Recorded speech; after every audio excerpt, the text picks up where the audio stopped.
Hello, my guest today is Mr. Gary Peters, Senator from the USA. Mr. Peters, thank you for coming to Azad-Utsun. It's been 2 days you are in Armenia leading a congressional delegation, and today you had a meeting with the Prime Minister of Armenia, Nikol Pashinyan.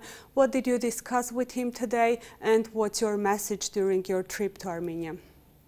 Well, I'm here in Armenia to see firsthand the challenges that are being faced, particularly in Nagorno-Karabakh, and deal with the humanitarian issues, and that's really the focus of my discussion with the Prime Minister.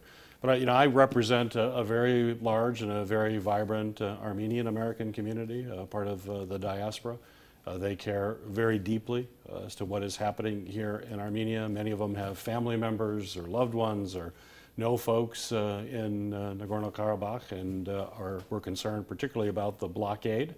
And in my discussions with them, I said, well, I will actively be engaged in this issue and also go to Armenia so I can hear firsthand from people involved in the situation, and that's why I'm here. I had planned this trip some time ago, but it turned out coming here to be in the middle of the crisis and after the military action, obviously a very timely and very important time to be here.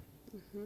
You have already been in Syunik yesterday. Yes, yeah. You probably did not meet people fleeing from Nagorno-Karabakh as it started, as you were there the day before and it started yesterday, but still you probably have information that now people are fleeing their homes, leaving everything behind, and Baku is saying this is not ethnic cleansing, just Armenians who don't want to live in Azerbaijan moving to Armenia.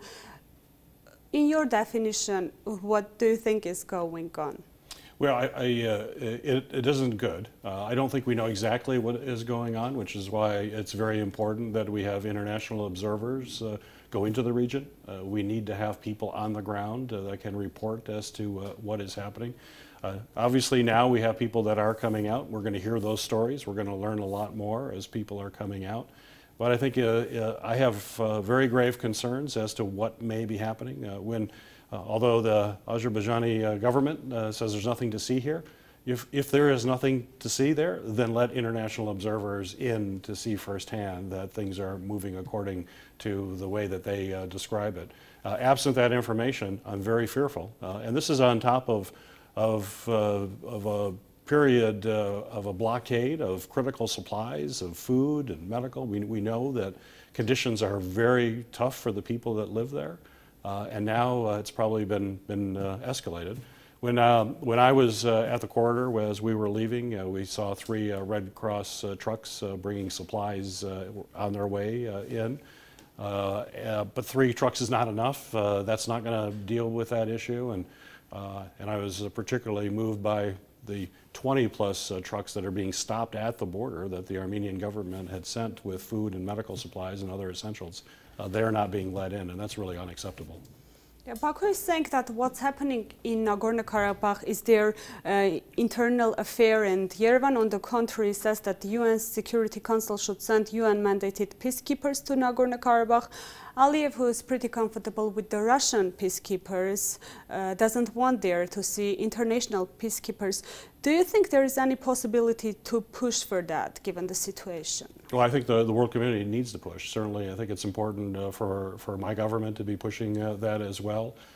Given the stories that we are hearing, and given the fact that you had this blockade of critical supplies for such a long period of time, it's natural that conditions are going to be really tough for people. And I think it's essential that the world community has an opportunity to see exactly what is happening, particularly given the nature of this conflict over the last few years. Mr. Peters, the relation between Yerevan and Moscow, who is Armenia's ally, are very tense these days, and Baku and Ankara keep declaring that they need the Zangezur corridor, which is a road that should pass through Syunik province, and there is a concern in Armenia that there might be another war, and this time Armenia will be left alone against Azerbaijan, its ally Turkey, and Moscow not backing Armenia.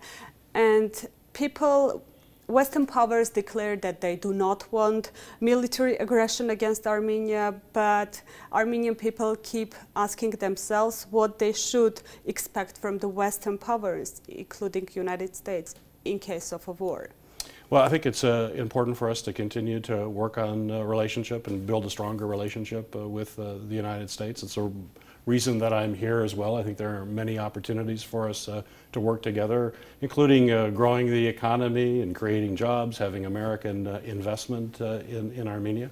But in order for that investment to occur, you need to have peace, and you have to have the region come together and make agreements to ensure that peace and then hold people accountable to that going forward.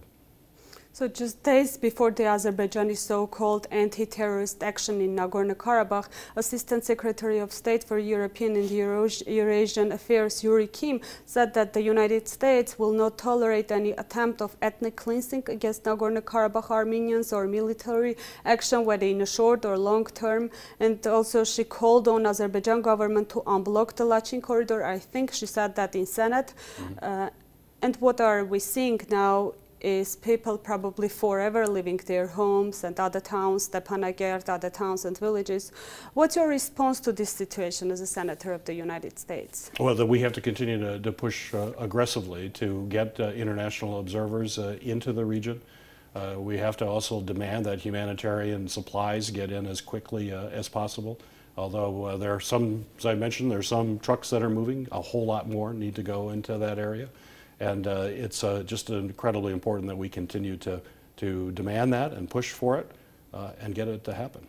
As we are short of time, this will be my last question. Is there a discussion in Congress to suspend the United States direct aid to Azerbaijani government according to the 907 Act for the upcoming year? Is there any discussion that you are aware of? There is discussion. In fact, I have just sponsored legislation that's now before the United States Senate to do just that. The Azerbaijani government needs to be held accountable. We also have legislation that could give the president the power to have sanctions against Azerbaijan as well.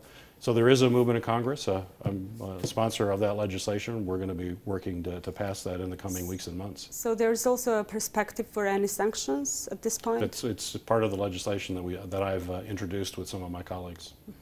Thank you, Mr. Senator, for coming to Azad Uytun. My guest today at Azad Uytun was Gary Peters from U.S. Senate.